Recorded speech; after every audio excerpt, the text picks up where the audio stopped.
So I've been seeing a lot of people in the comments of my channel still thinking that college holds some sort of promise for helping them in their careers or in their life or whatnot.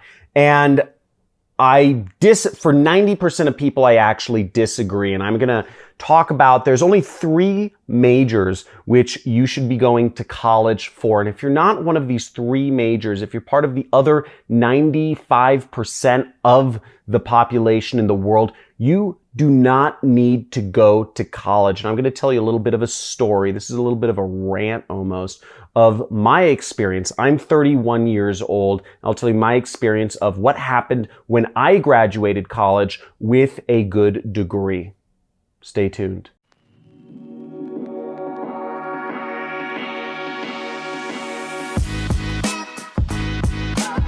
Hey, so I'm John, and if you haven't heard about me before, I teach other people to start their online businesses, and I've been doing YouTube for a number of years now, and I continually see in the comments of my channel people still believing that college is a way to make money, and I absolutely disagree. And this video is a little different from what I usually make because I actually just want to talk to you and explain what college is really useful for and who should be going to college and who should not be, because most people should not be going to college. And I'd love to hear from you. If you could comment in the comments below, how old are you? Let me know in the comments below. Are you 16, 17, and are you in college or are you considering going to college? Because I'd really like to understand where your head's at. If you're 16 and you're saying, I'm going to college, let me know. To start off with, let me start with kind of my background. I graduated college in 2010, and I graduated college with a marketing degree. I went to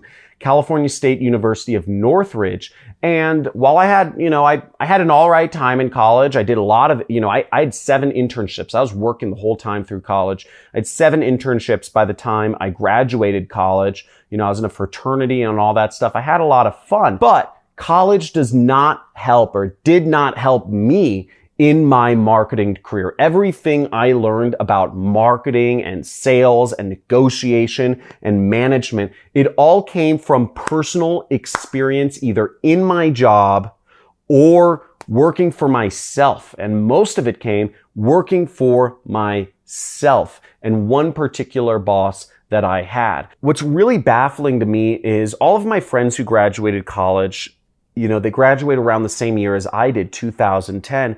And very, very, very few of them ever ended up in a career that they majored in, or did they get a job because of whatever they majored in. All my friends who got good jobs ended up getting them because of personal connections, and it had nothing to do with their major. It had nothing to do with the fact that they graduated college.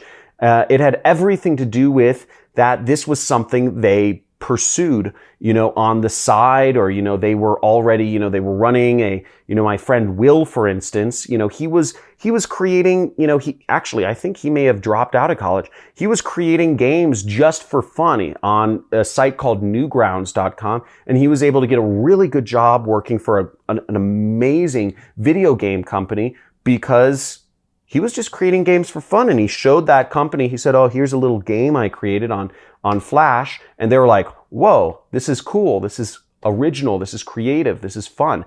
And they gave him a job. My friend Arturo, he got a job because he was interested in Facebook ads, and he was running, he was checking out and learning Facebook advertising on the side. And it had nothing to do with the major he had in college. And those are my 2 friends with good jobs. My friends who are the most successful are all entrepreneurs. They're making 7 figures or 8 figures a year. So maybe I'm crazy and maybe I'm biased and maybe my experience has no representation of what the reality of the situation is, but I believe the whole college system is messed up. I believe our education system is messed up, and the prices are going up. The only industry in the world right now where the prices go up every year and the service gets less efficient is education. This TV gets cheaper every single year to buy, a 32-inch TV. Now,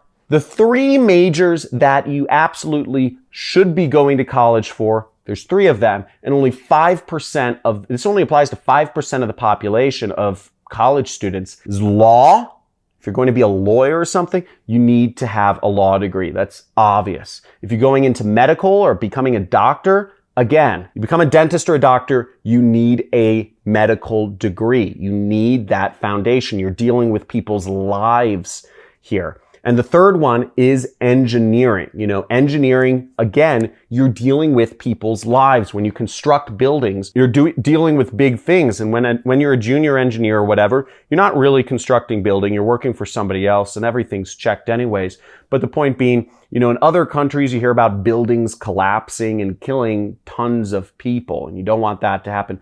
But those are the only three careers where you need to go to college. Everything else, business, or even some colleges are offering today entrepreneurship degrees.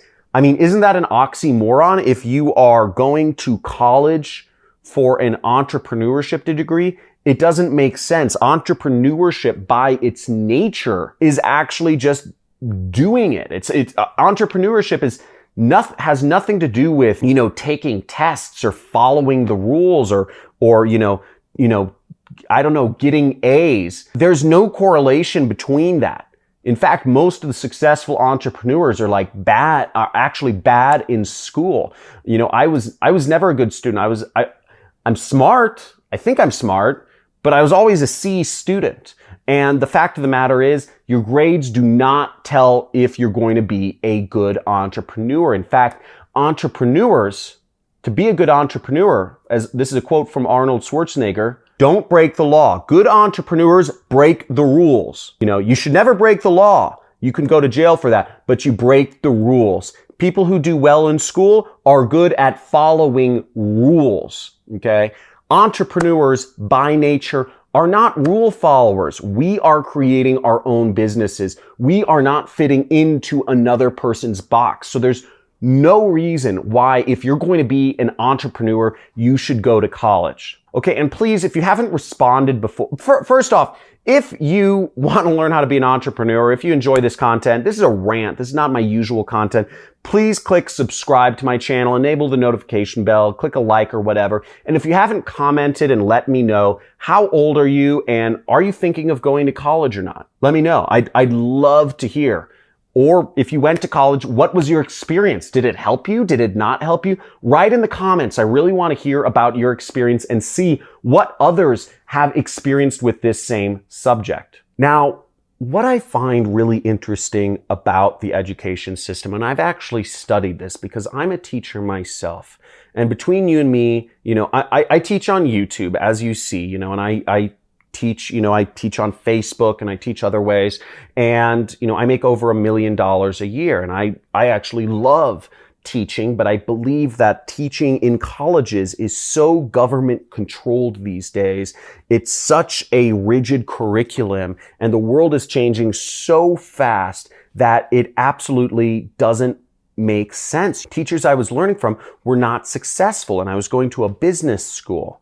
Okay. Why am I learning business from teachers who are not successful? And this was actually the story of my best friend. His name's Carlos. Actually, he has a YouTube channel. Maybe I'll have my editor's link at Carlos Cruz. He doesn't really post, but he has a few videos. And he was in Guatemala. Okay, that's where he's from. And he was going to college. And he was running an online business while he was going to college.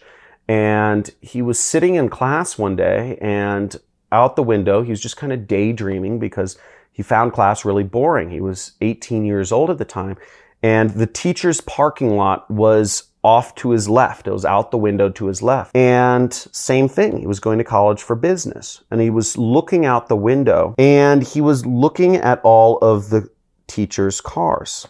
And he's looking at them, and he was taking account of what types of cars were teachers who were teaching him business how to be successful were driving. Honda, Toyota, Subaru, Toyota. And he thought to himself, why am I learning business from a teacher who is driving a Subaru? Think about it, right? Why are you learning business from somebody who's driving a Subaru? And they're not driving a Subaru by choice. They're driving a Subaru because they can't afford a BMW or a Ferrari or a Lamborghini or whatever that is. It doesn't make sense. And what Carlos did was that day, he actually just got up in the middle of class. He said, screw this. He got up in the middle of class and he just left. And he quit college that day, just in the middle of class. I mean, Carlos is a big business person now. He runs an 8-figure business out here in LA. He's my best friend. We have a lot of fun. But he took a path less taken. And, it takes a lot of self-confidence to be an entrepreneur. I'm not suggesting it for everyone. But the point being is so many students are told to learn business. You need to learn from these teachers who don't have much success in business themselves. And it just doesn't make sense. And it doesn't make sense in a lot of ways. If you want to learn these professions, if you want to learn art, go be an apprentice for an artist. Work for them for free. Just say, hey, can you pay for, clothing? And could I camp in your backyard? Whatever, but learn from somebody who's doing it, who's on the front lines every single day. That's how I learned. That's how all of my successful friends learn. I surround myself with a very high net worth of people, and they all had some sort of mentor. They learned from somebody successful. They didn't learn it in school. And I've done a lot of research on this, right? I gave a talk at Burning Man last year about the history of education. The history of education, how our education system came to be. Have you ever wondered what the history of education is? Have you ever wondered if people 150 years ago all went to school or university or elementary school? They didn't. 200 years ago, people didn't go to school. People weren't required to go to school. The whole concept of mandatory or what's called compulsory schooling in this society, in the world, is actually a very new concept. And it came about 150 years ago. Now, I'm going to go a little bit off on a little bit of a tangent. For those of you who don't want to go into the history of education system, but you enjoyed this talk so far, please subscribe, like, and check out some of my entrepreneurship content. I hope to motivate you to become, to work for yourself, to follow the path of freedom. But for those of you who are actually interested in kind of the history of what I might call brainwashing or manipulation, stick around because I'm going to give you a little bit of the insight into the research I've done into this really messed up, I'd use a bad word here, but YouTube wouldn't want me to, really messed up system that has taken away original thought and creativity in our society. And there's an agenda, but I won't go into conspiracy theories here. I'll just talk about facts. Now, the facts are that the main way of schooling, universities came about 1,000 years ago, okay? Each society around Europe, in Spain, I believe it was, Madrid. In England, it was Cambridge. In France, it was Paris. In Germany, it was Cologne. In Italy, it was, I forget the city, but it was one of them. Each of the countries, each of the major language areas had a city where the upper middle class or the upper class would send their youth. They'd give them some money, a couple, 20, 30,000 bucks. They'd say, go find a teacher and learn, okay? Learn weights and measurements, or learn to be a priest, or learn to be a shipbuilder. Whatever it is, go to learn to be a merchant, whatever it was, a bricklayer, stonemason. They'd send their kids out to learn from teachers, sort of like we do today, right? Send a kid off to college, learn a skill. But in those days, that you would actually learn a trade, and you'd go into the actual trade, or you'd apprentice for somebody in a trade. It was more kind of less theoretical and more action-based, right? But it was never compulsory. Schooling, elementary school, grammar school, preschool, all of these things, those weren't around. You didn't have those. So what made the change to where everybody is required to sit in neat little rows of desks, learn the same top-down dictated versions of history and English language and sociology, anthropology, everything, right? Where was that change made where that became normal? Now, this is the messed up thing. It actually came from the Prussians, who became the Nazis. Our school system came from Nazis. And how it came about was actually in the middle 1800s, after the French defeated the Germans or the Prussians in a war. And this is all history, and you can look this all up. After the Germans lost the war to the French, the Germans vowed never to lose another war again. They said, we will not be beaten in a war against the French. And because the French were the most powerful country at the time in Europe. But what the Germans did was they chalked up their loss to the fact that all of these different little factions, these kingdoms in Germany, they weren't working well together. They weren't communicating well together because they all spoke slightly different dialects of German, and they all had different histories, and they all had different allegiances. They all had different things they cared about. They were loyal to their region, not to the overall country. And what they instituted was a mandatory or compulsory schooling across all of the German territories to essentially brainwash, or sorry, I shouldn't use the word brainwash, to educate everyone on the same version of history, in the same dialect of German, on the same sociology, and give everyone the same singular identity and obedience to the capital rather than obedience to their state. And what ended up happening was you got some good things and bad things. On one hand, you got the most educated, the most scientifically advanced country in the entire world.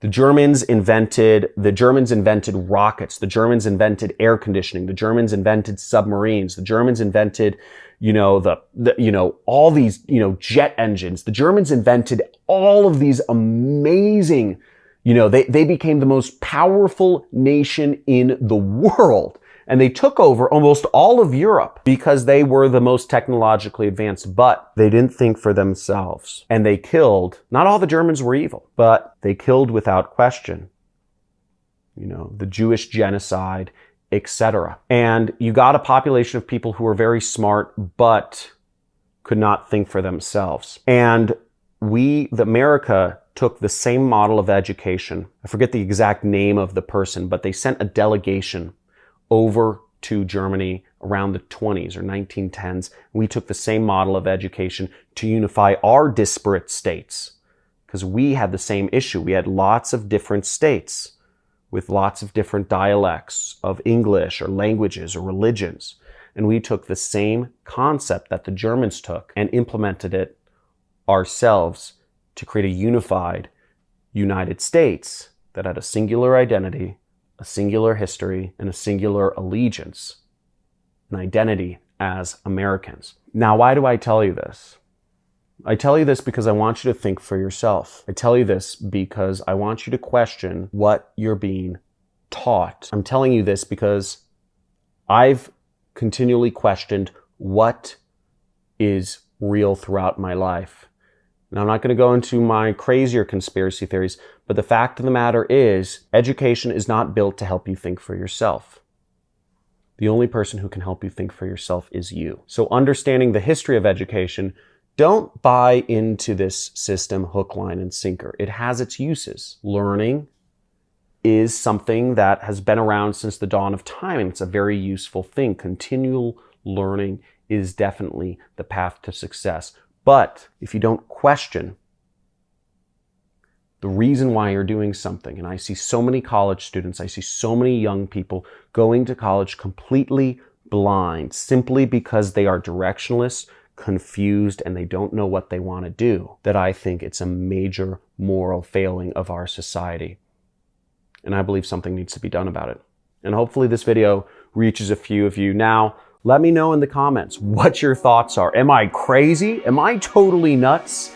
You know, or is there some truth to this? So let me know in the comments. Let me know why. If you think I'm totally nuts, let me know in the comments, but tell me why. Or if you think there's some truth to it, let me know. But talk to you soon. Make sure if you like this video, share it with others, because I believe others need to hear about this content.